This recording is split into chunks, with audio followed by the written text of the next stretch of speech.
Mesdames et messieurs, bonsoir. Merci d'être avec nous dans cette édition d'information que nous ouvrons par ce courrier du Premier ministre adressé à son Excellence, Monsieur le Président de la République. Objet, proposition de mesures consécutives aux recommandations du rapport de l'IGE sur la LONAGUI.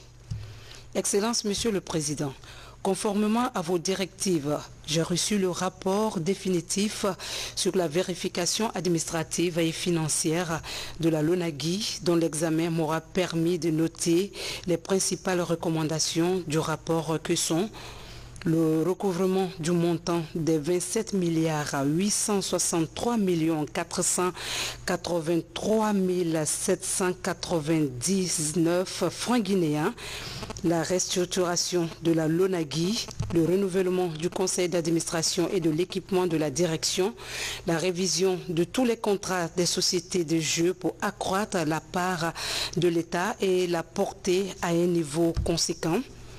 J'endosse les recommandations du rapport et vous propose à cet effet les mesures ci-après. 1.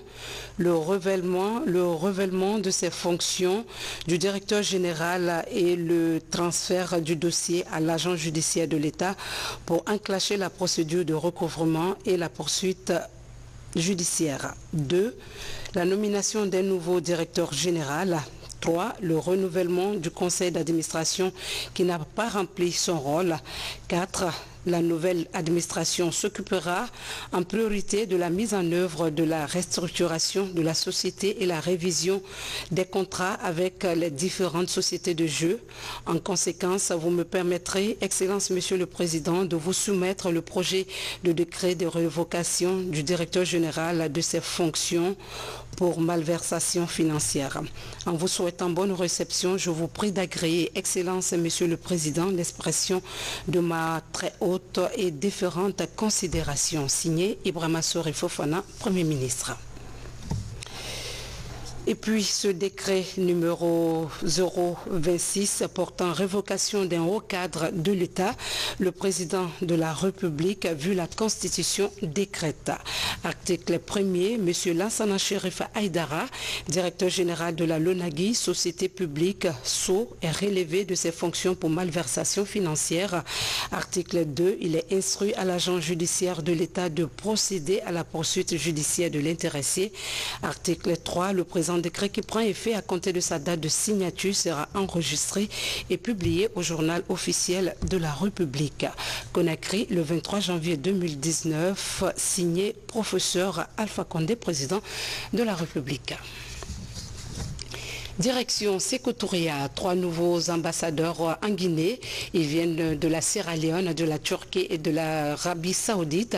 Ces diplomates ont présenté ce matin au président de la République leur lettre d'accréditation avant de prendre officiellement fonction à Conakry. Sanasi Keita.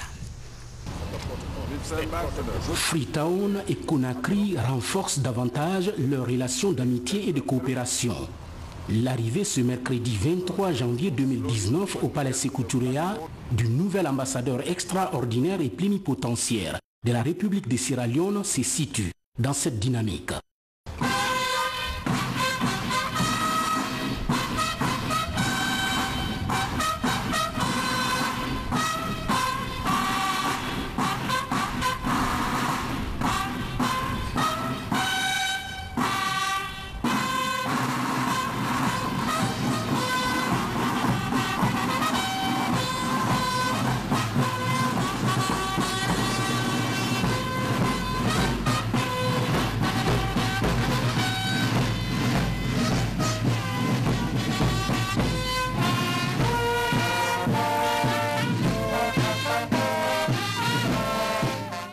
Almami Hassan Bangoura vient ainsi présenter au président de la République ses lettres de créance, l'accréditant auprès du gouvernement guinéen comme représentant de son pays, la Sierra Leone. Your Excellency, I'm pleased to hand over you the credentials letters by which His Excellency accredits me as Ambassador Extraordinary and Plenipotentiary to Your Excellency, as well as those of recall of my predecessor.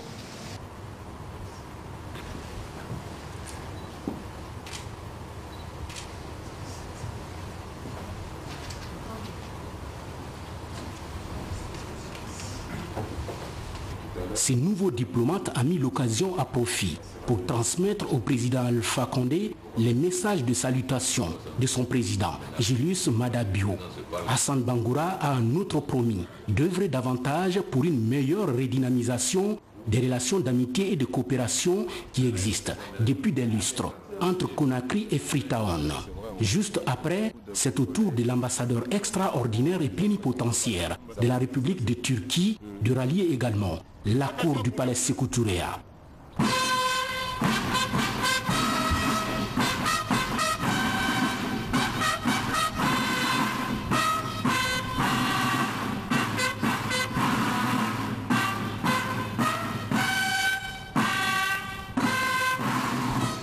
L'honneur est ainsi revenu au directeur du protocole d'État d'introduire auprès du président de la République ce nouvel ambassadeur de la République de Turquie en Guinée.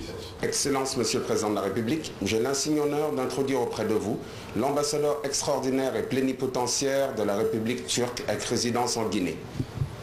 Excellence, Monsieur le Président, j'ai l'honneur de vous remettre les lettres par lesquelles Son Excellence Monsieur Recep Tayyip Erdogan, président de la République de Turquie, m'a accrédité en qualité d'ambassadeur extraordinaire et plénipotentiaire de la République de Turquie auprès de votre Excellence, ainsi que celle de la part de mon prédécesseur. Ilmi Ege Toureman a exprimé sa volonté au président de la République de faire en sorte que les relations entre la Turquie et la Guinée soient un véritable modèle de développement bâti sur le respect mutuel, une volonté qu'ont toujours affiché les présidents Professeur Alpha Condé et Recep Tayyip Erdogan. C'est au tour du nouvel ambassadeur extraordinaire et plénipotentiaire du Royaume de l'Arabie Saoudite de fouler le sol du palais Sékou Touréa.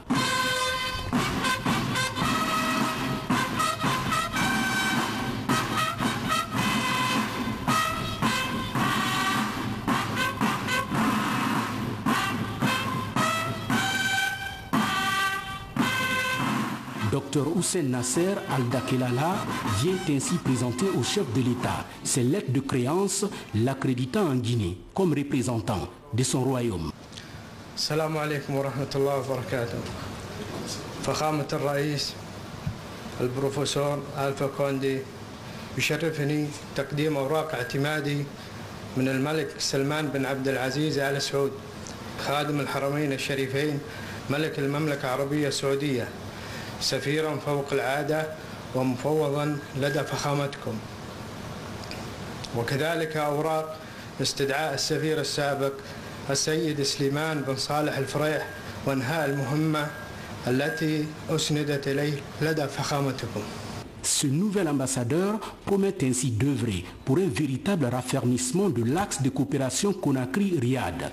Hussein Nasser n'a pas manqué à cet effet d'exprimer au président de la République, Professeur Alpha Condé, le désir du roi Salman Ben Abdelaziz Al Saoud de maintenir et de diversifier les relations d'amitié et de coopération entre la Guinée et le Royaume de l'Arabie Saoudite. Lancement ce matin à la Direction nationale des impôts du numéro d'identification fiscale permanent. L'objectif est de moderniser l'administration fiscale à travers le recouvrement des impôts et taxes en vue de la sécurisation des recettes. La cérémonie a été présidée par le président de la République, Sanusi Keita. Le numéro d'identification fiscale permanent est officiellement lancé. L'objectif étant d'améliorer substantiellement les rendements à travers la digitalisation du processus de recouvrement des impôts et taxes par l'implication du système bancaire en vue de la sécurisation des recettes. La cérémonie, présidée par le chef de l'État, s'est déroulée ici, à la Direction nationale des impôts, ce mercredi 23 janvier 2019. Elle a mobilisé plusieurs membres du gouvernement et partenaires au développement de la Guinée. Une occasion mise à profit par le ministre du Budget de rassurer Monsieur le Président, les premières réformes sont axées principalement sur le mode de perception et de sécurisation des recettes. Elles ont consisté à impliquer des acteurs du secteur privé, notamment les professionnels des banques et les sociétés de téléphonie, dans la collecte des impôts et des taxes, telles que les recettes de vignettes et des droits de timbre à l'importation, et à les drainer de façon sécurisée vers nos comptes de trésor ouverts à la Banque centrale. C'est le moment de louer ce partenariat public-privé qui permettra à coup sûr d'accroître considérablement les recettes fiscales et douanières. Que nos partenaires du secteur privé en soient vivement remerciés.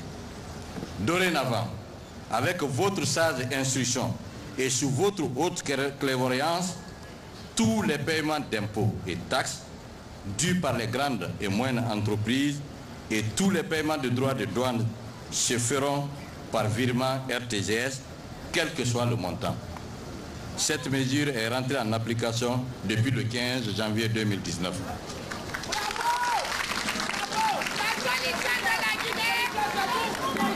À ce jour, avec la plateforme d'interconnexion et d'interfaçage entre les régies financières et la Banque centrale de la République, les paiements des impôts, droits et taxes et dépenses se font en temps réel. La plateforme que vous allez lancer ce jour permettra de faciliter les opérations de réconciliation entre les régies financières, le Trésor et la Banque centrale.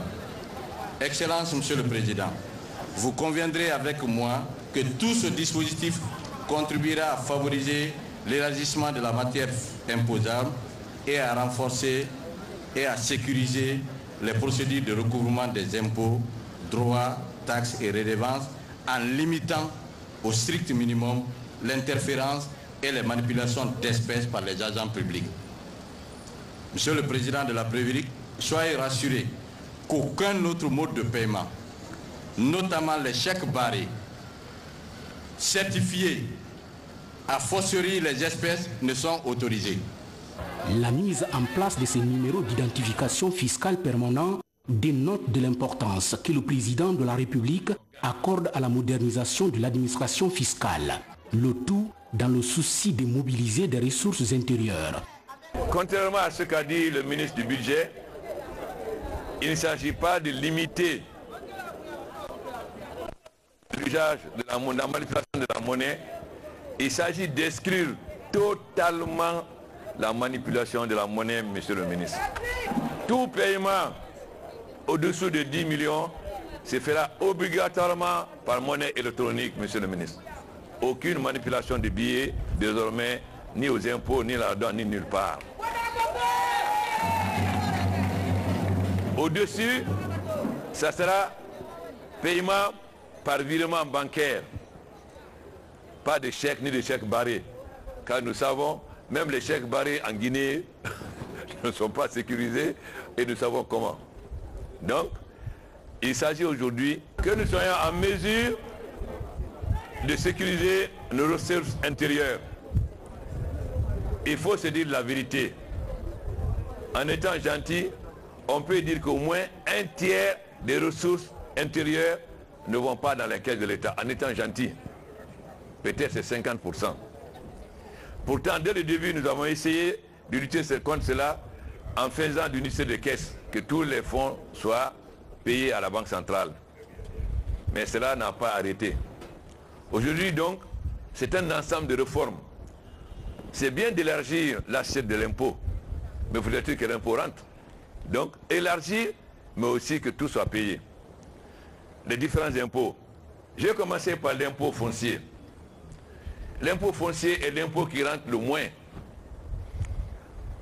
Au début, lorsque j'ai voulu interdire qu'on paye les loyers en devise, mon petit frère Kassero m'a dit non, président, il n'y a pas assez de maisons en Guinée, il n'y a pas assez de bureaux.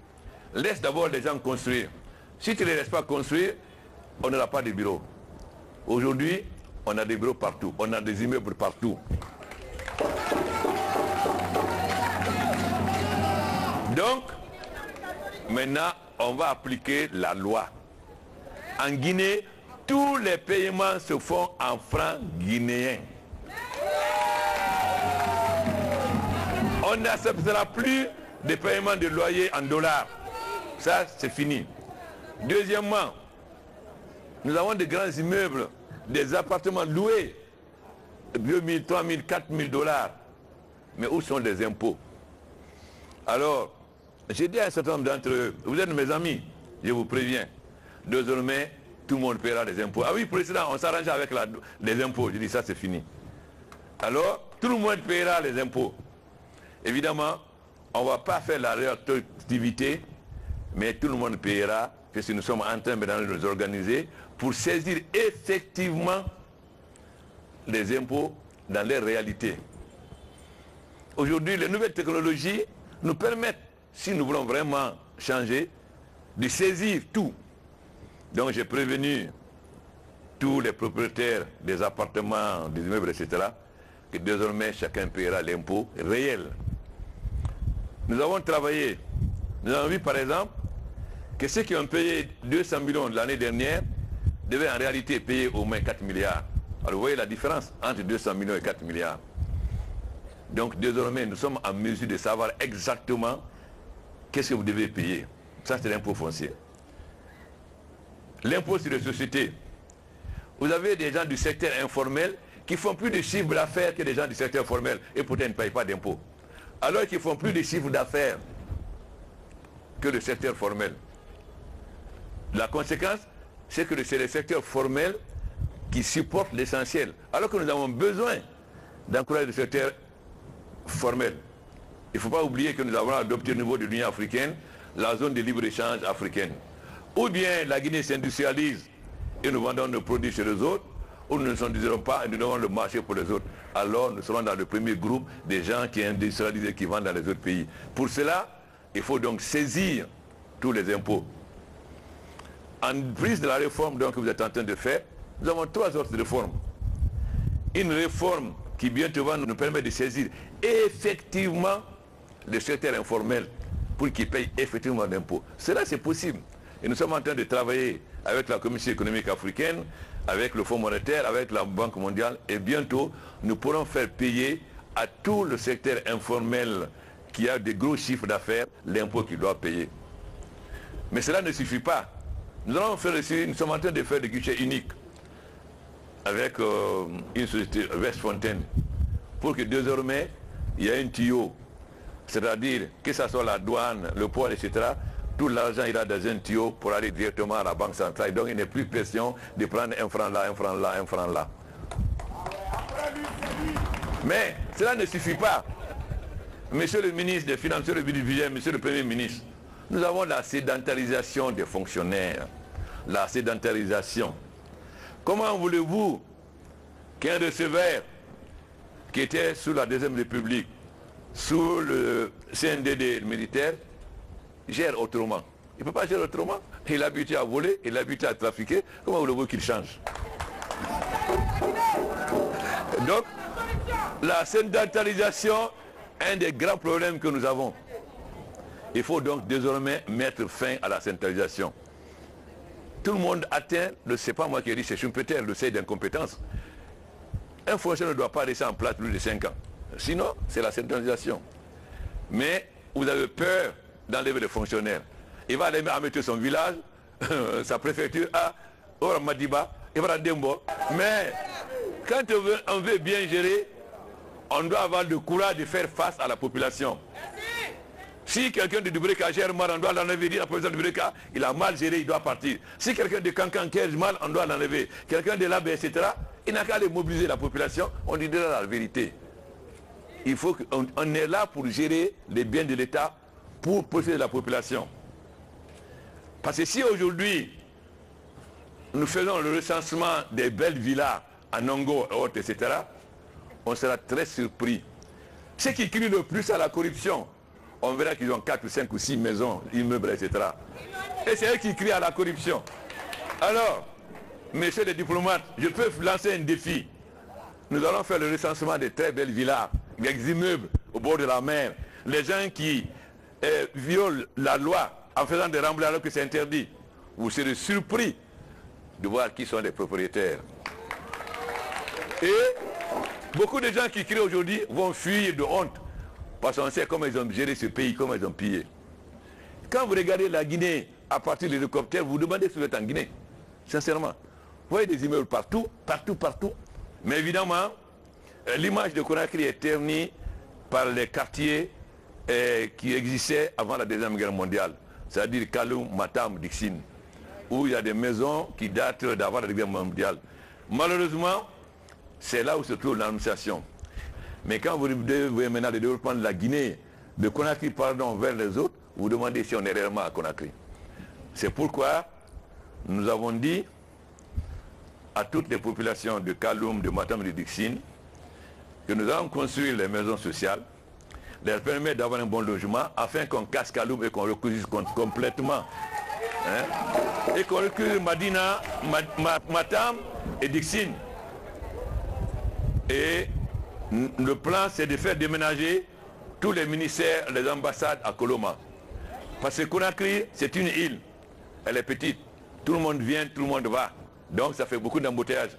Comme tout le monde vient à Kaloum, parce que c'est là qu'il y a les ministères, et tout le monde va, ça fait beaucoup d'embouteillages. Mais si les ministères sont transférés à Koloma, alors la circulation sera aisée à Conakry et on perdra moins de temps. Donc, j'ai dit au ministre des Finances, au ministre du Budget, mais particulièrement au Premier ministre, que la réforme, personne ne va l'arrêter. Vous pouvez aller mobiliser votre village, votre sous-préfecture, votre préfecture, ça ne changera rien. Il faut que désormais, les gens sachent que quelqu'un ne gère pas bien, il doit partir. On ne doit pas le protéger par son fils, son cousin ou son père. Il faut que ce soit très clair. Et les ministres doivent avoir le courage de prendre des décisions. Quand on gouverne, on est impopulaire. On ne peut pas gouverner et être populaire. Dans ce cas, vous ne gouvernez pas. Quand vous prenez des décisions, vous contentez nécessairement des gens. Mais c'est ça qui va changer les conditions de vie des Guinéens. Parce que ceux qui détournent sont à peine 5%. L'écrasante majorité de la population en souffre. Plus on améliore la gestion, plus on améliore les conditions de vie de ces femmes qui sont là, de ces cadres qui sont là, etc. Je préfère avertir, messieurs les ministres, aujourd'hui, à partir de la présidence, je suis capable de suivre tous les paiements. Est-ce que mon cher ami Alpha Mode doit payer l'impôt ou pas? S'il n'a pas payé, je sais qu'il n'a pas payé. Est-ce que mon ami Salakaji a payé ou pas? Je sais s'il a payé ou pas. Est-ce que les grands fonctionnaires, comme le gouverneur de la Banque centrale, a payé ses impôts ou pas? Donc, j'ai un tableau qui me permet tous les matins de regarder qui a payé, qui n'a pas payé. Encore mieux, désormais, le rôle de l'impôt, c'est un simple rôle de facteur, c'est-à-dire de transmettre des rôles. Vous recevez des rôles, vous ne pouvez même pas changer une virgule. Mais c'est vous qui allez transmettre aux contribuables. Mais vous ne pouvez pas changer une virgule. Et ça aussi, je peux suivre à partir de mon écran. C'est ça les nouvelles technologies. Alors désormais, on ne peut plus accepter que nos ressources intérieures dont nous avons tant besoin. Parce que plus nos ressources intérieures sont importantes, plus nous avons la capacité au niveau du Fonds monétaire à attendre le programme d'avoir des crédits non concessionnels. Aujourd'hui, nous n'avons que 650 millions de crédits non concessionnels. Mais ça couvre nos routes. On a besoin de crédits non concessionnels pour faire nos écoles, pour faire nos universités, etc. Mais nous sommes obligés de nous battre auprès du Fonds monétaire pour qu'on double. Plus on a des ressources internes, plus notre taux d'endettement s'affaiblit. Le taux d'endettement de la Guinée n'est que de 40% avec les barrages. Mais normalement c'est 60%. Mais quand on dit non, président, votre taux d'endettement n'est pas élevé, mais vos ressources sont faibles. Voilà ce que le Fonds monétaire nous répond. Alors nous voulons avoir suffisamment de ressources pour que ce qui est accepté dans le cadre d'Afrique de l'Ouest, c'est-à-dire 60% du taux d'endettement, nous puissions arriver à 60%. Et même pas plus. Donc, il faut qu'on gère mieux nos ressources intérieures afin qu'on puisse avoir accès à des crédits non concessionnels qui peuvent seulement nous permettre de nous développer. Donc, j'ai dit à mes amis de la douane, du port, des impôts, le temps des faits est révolu. Les faits qui donnent des trucs dans les paniers des gens, c'est révolu. Parce que pour qu'ils mettent dans les paniers des gens, il faut qu'ils aient quelque chose. Donc, je remercie nos partenaires de l'Union européenne, de la Banque mondiale, de la France, de l'AFD, etc. pour l'accompagnement. Et je leur donne la garantie que nos ressources intérieures vont désormais aller là où ils doivent aller, non plus dispersées. Et nous leur demandons aussi de nous accompagner, parce que la réforme n'est pas facile. Si on réforme, il faut en même temps qu'on donne satisfaction aux populations. C'est ça qui va permettre qu'ils acceptent. Parce qu'il faut que les réformes permettent aussi d'améliorer les conditions de vie des populations, surtout les plus défavorables, c'est-à-dire les femmes, les jeunes et les paysans. Donc nous avons besoin aussi de votre accompagnement. Donc je compte sur vous pour nous accompagner. Et j'espère que nos fonctionnaires vont aller dans cette voie. Plus on a de ressources, mieux vous serez payés. Et mieux, plus vous êtes performant, plus vous avez des primes. Donc au lieu de voler, travaillez bien pour que vous ayez des primes qui remplaceront ce que vous voulez avant. Voilà ce que je tenais à vous dire et à rassurer la population. Je vous ai dit que le train de la Guinée a démarré. Où tu montes, où tu restes sur les quais, mais personne ne peut l'arrêter. Ils n'ont qu'à s'agiter. Ce n'est pas les réseaux sociaux qui font la Guinée. Ce n'est pas les journaux. L'essentiel de la population sont tous dans les campagnes. Eux, ils sont concrets. Ils savent quelle est leur situation de vie. Alors, que les gens s'agitent, les gens alimentaires, qui ne pensent que la politique, c'est seulement venir au gouvernement pour piller, etc., voler. C'est ça. Pourquoi ils sont tous, aujourd'hui, mécontents. Parce que ce sont des gens qui ont pillé ce pays. Et ils ne veulent pas que le pays soit géré autrement. Mais ils perdent leur temps. Ils n'ont qu'à aller sur la radio, sur les télévisions à l'extérieur, ça ne changera rien. La Guinée va avancer. Et je vous dis de me faire confiance. Aux hommes d'affaires, je vous dis que je vous accompagne. Mais les hommes d'affaires doivent être des industriels.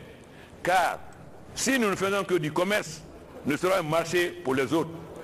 Et plus nous transformons nos produits localement, plus nous nous enrichissons, plus nous devenons. Vous voyez par exemple, le Fouta produit beaucoup de pommes de terre, mais c'était vendu en Sénégal. Quand le Sénégal a fermé les frontières, pommes de terre pourries. Aujourd'hui, nous avons 4 usines. Vous allez voir 2 usines qui vont commencer à Mamou, qui va transformer les pommes de terre en frites congelées. Voilà ce que nous allons faire tous nos produits. Donc, que chacun s'engage dans le voie de l'industrialisation. Le gouvernement va vous accompagner. Vous trouvez des partenaires. La Banque mondiale, l'AFD, SFI sont tous prêts à vous accompagner, car le problème des hommes d'affaires guinéens, ils ne savent pas faire de dossiers bancables. C'est ça leur handicap. Or, aujourd'hui, il y a l'argent. Si on est capable d'avoir un bon projet, d'avoir des dossiers bancables, le gouvernement va vous accompagner. C'est pourquoi on a créé le ministère des Investissements et vous avez un bon premier ministre et un économiste. Merci. Je suis désolé. Moi, je n'ai pas un langage diplomatique. Il faut dire la vérité sur la Guinée après que la Guinée aille de l'avant.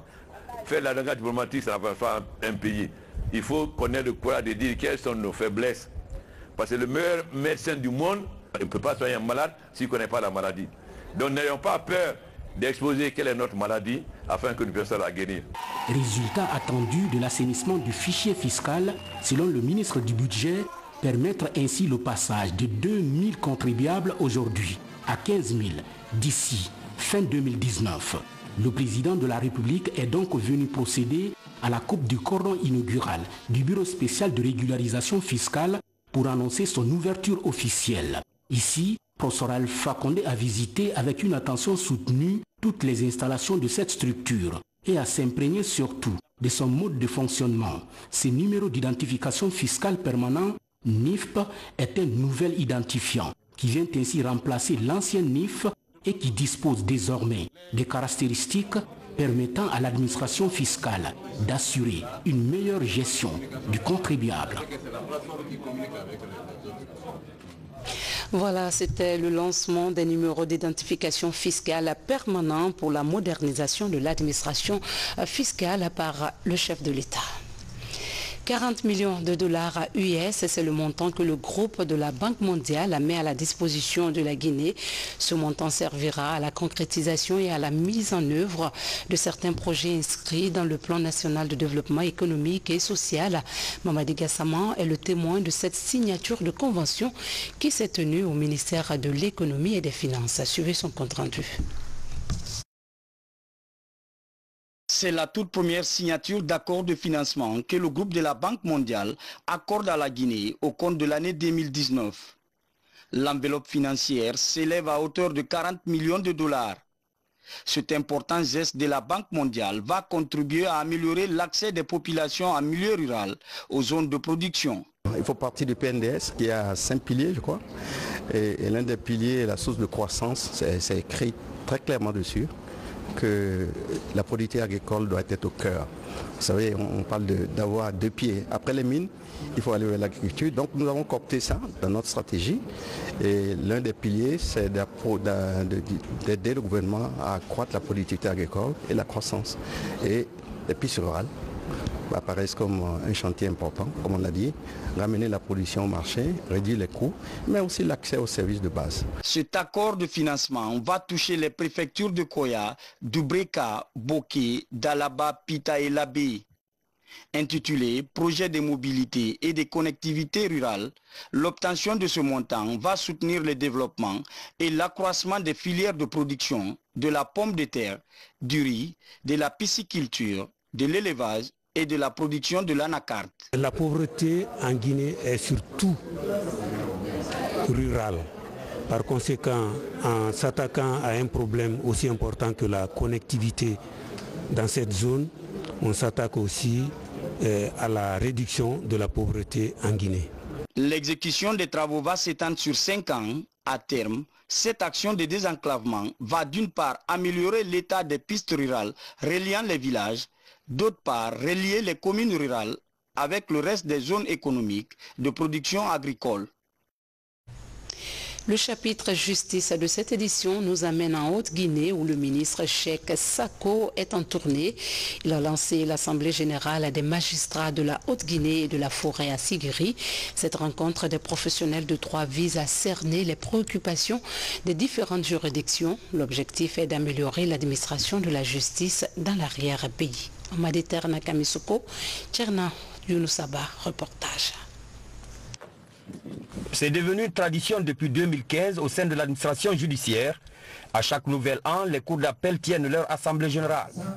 Après Kindia pour la cour d'appel de Conakry, Sigiri reçoit les magistrats, greffiers et fonctionnaires de greffe du ressort de la cour d'appel de Kankan.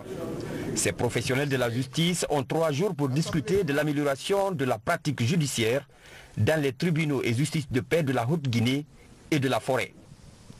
Il résulte donc de cette exigence et de cette vision du législateur le nécessaire impératif de nous réunir au début de chaque exercice judiciaire pour permettre magistrats et fonctionnaires du greffe de faire non seulement la critique du bilan de nos activités écoulées, mais surtout de nous projeter dans l'avenir à l'effet de soumettre à l'autorité centrale judiciaire de notre pays de pertinentes et concrètes recommandations nécessaires justement au rayonnement de cette justice si chère à notre peuple.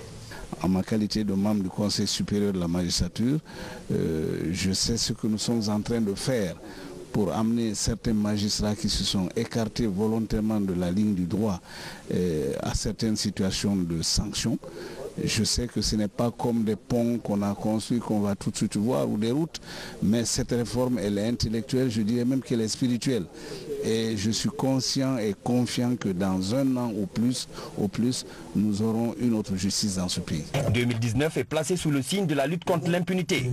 La présence du garde des Sceaux en Haute-Guinée vise à transmettre des messages de fermeté dans le cadre de la lutte contre la criminalité et de rassurer les citoyens quant à la disponibilité de la justice à dire le droit. Il y a 2 messages forts que je voudrais que les braves habitants de Sigiri retiennent. Au-delà de Sigiri, toute la Haute-Guinée, la Guinée forestière, c'est 1, les convocations devant la justice. Personne ne doit s'épargner, refuser de venir à des convocations. Et deuxièmement, au niveau de l'exécution des décisions, le général de Kankan, dans le cas d'espèce, donne ses réquisitions, il faut que les gens défèrent aux exécutions. Alors il y a des réticences actuellement, nous allons travailler sur ça pour demander solennellement aux populations de Sigiri et d'ailleurs, non seulement de déférer aux convocations devant la justice, on n'est pas là pour châtier automatiquement les fauteurs de troubles. Donc ils vont s'expliquer si effectivement la violation est flagrante, s'ils ont tort, de façon contradictoire, il doit y répondre. Et là, il n'y a pas d'exception à ça. Concernant les exécutions de décisions également, il faut que la population, une partie de la population, arrête de se faire justice soi-même. Il faut faire confiance à la justice de son pays, il faut faire confiance aux forces de sécurité et de défense qui sont là pour protéger la population. Au cours de cette assemblée générale, des préoccupations ont été signalées par des chefs de juridiction, notamment l'insuffisance de personnel à la cour d'appel de Kankan et dans certains tribunaux d'instance. Toutes choses qui affectent le fonctionnement normal des juridictions.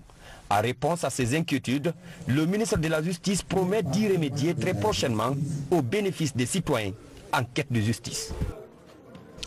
Bonne gouvernance et réforme du secteur de la sécurité. Le programme d'appui à ce secteur a pris fin ce mercredi après 4 ans d'activité. Le but de cette réforme est de garantir à l'État et aux populations une sécurité efficiente et responsable, mais aussi amener les institutions à être plus professionnelles. Financé par le 10e Fonds européen de développement, le bilan du programme a été présenté aux autorités. Mariam Kamara, Mohamed Seyasouma, reportage.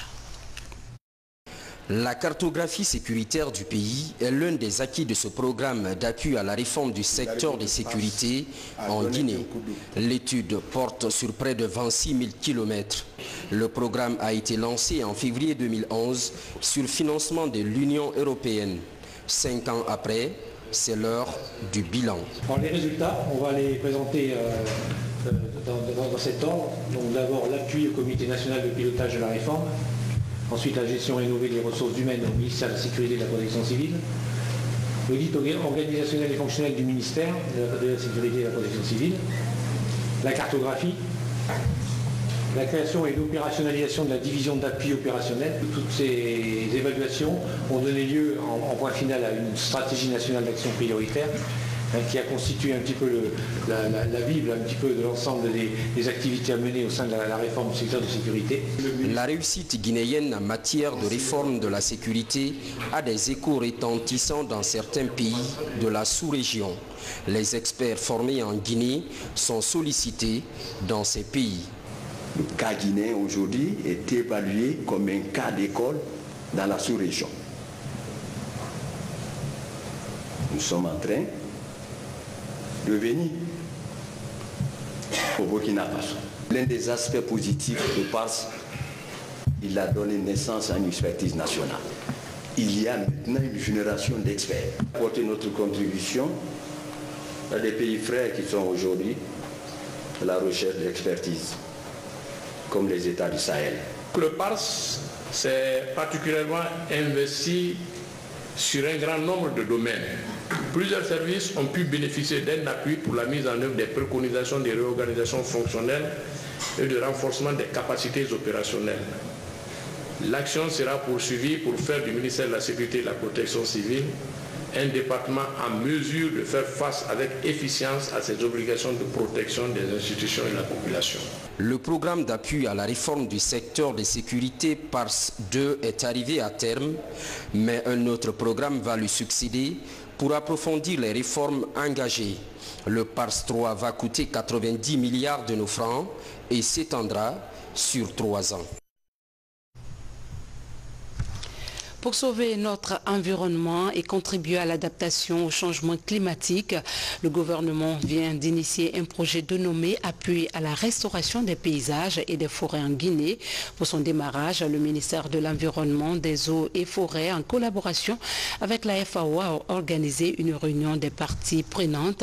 La rencontre a permis de se familiariser avec le contenu de ce projet. Nabi Kamara nous en dit plus. Selon les statistiques, 85% des populations guinéennes sont tributaires des forêts. Le secteur subit ainsi une forte pression dont l'impact est accentué par les facteurs climatiques. Le phénomène est inquiétant en raison du rythme des pertes des superficies forestières, de la détérioration de la qualité de l'environnement et la baisse de la fertilité.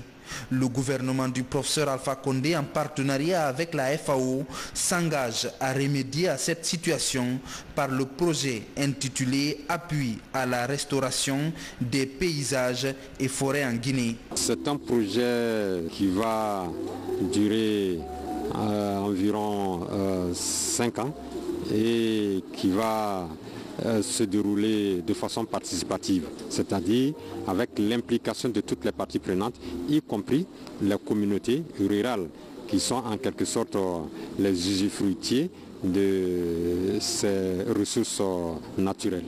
Pour le démarrage effectif de cet ambitieux projet, le ministère de l'Environnement, des Eaux et Forêts organise une rencontre des parties prenantes. C'est pour renforcer le niveau de compréhension sur le projet et ses contributions à l'adaptation au changement climatique. Les problèmes qui se posent aux forêts, non seulement aux forêts, mais également à l'environnement global en Guinée, c'est surtout la dégradation.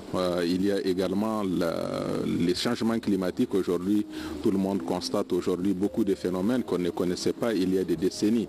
C'est pourquoi ce projet reste un projet extrêmement important parce qu'il va permettre aujourd'hui de sensibiliser les communautés, de sensibiliser également les décideurs politiques et les décideurs coutumiers sur l'importance de la sauvegarde de l'environnement en Guinée. Cette rencontre des acteurs impliqués dans la gestion des ressources forestières et de l'environnement en Guinée leur a permis de s'approprier également le contenu du projet et son approche d'intervention sur le terrain. Quel est le taux de couverture réseau mobile du territoire guinéen? La question a été abordée dans l'émission à bâton rompu qui a reçu les techniciens du ministère des Télécommunications et l'Association pour la défense des consommateurs de Guinée. Nous vous proposons un extrait de l'entretien. Dans notre pays, quasiment toutes les localités sont couvertes. Il faut qu'on apporte une précision. Le ministre n'a pas dit que tous les opérateurs couvrent toutes les localités, mais pour moi, il n'existe pas de localité dans notre pays aujourd'hui qui n'a pas de réseau. D'accord? Mais quand nous faisons aujourd'hui la situation réelle sur le terrain, mais les consommateurs sont totalement violés dans leurs droits. Comment? Totalement violés. Regardez tous les investissements qu'on est en train de dire. La finalité, c'est quoi? C'est la satisfaction des consommateurs, de l'intérêt général.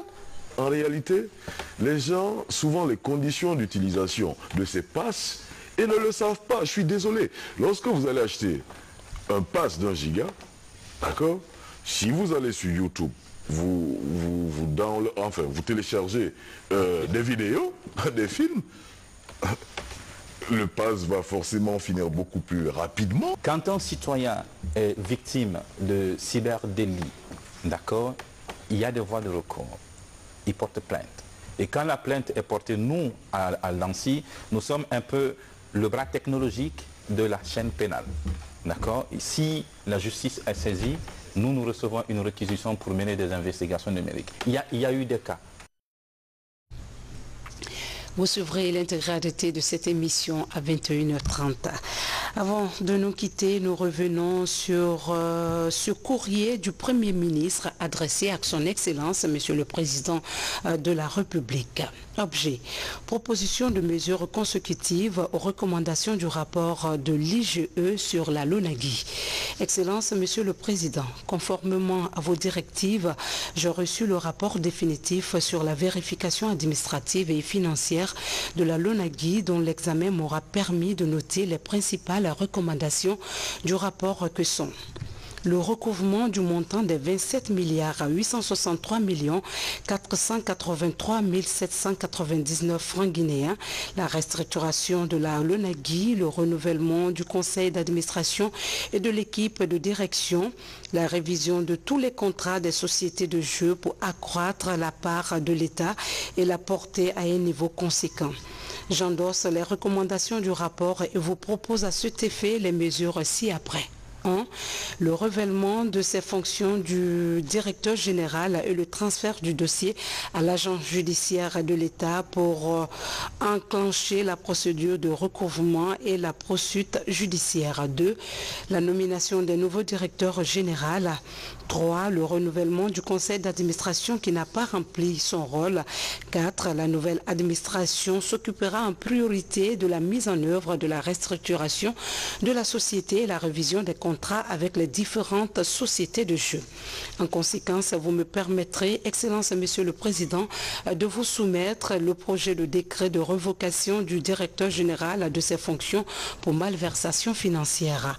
En vous souhaitant bonne réception, je vous prie d'agréer, Excellence Monsieur le Président, l'expression de ma très haute et déférente considération. Signé Dr Ibrahima Kassory Fofana, Premier ministre. Décret numéro 026 portant révocation d'un haut cadre de l'État. Le président de la République, vu la Constitution, décrète. Article 1er, M. Lansana Chérif Aïdara, directeur général de la LONAGUI, société publique SO, est relevé de ses fonctions pour malversation financière. Article 2, il est instruit à l'agent judiciaire de l'État de procéder à la poursuite judiciaire de l'intéressé. Article 3, le présent décret qui prend effet à compter de sa date de signature sera enregistré et publié au journal officiel de la République. Conakry, le 23 janvier 2019, signé professeur Alpha Condé, président de la République.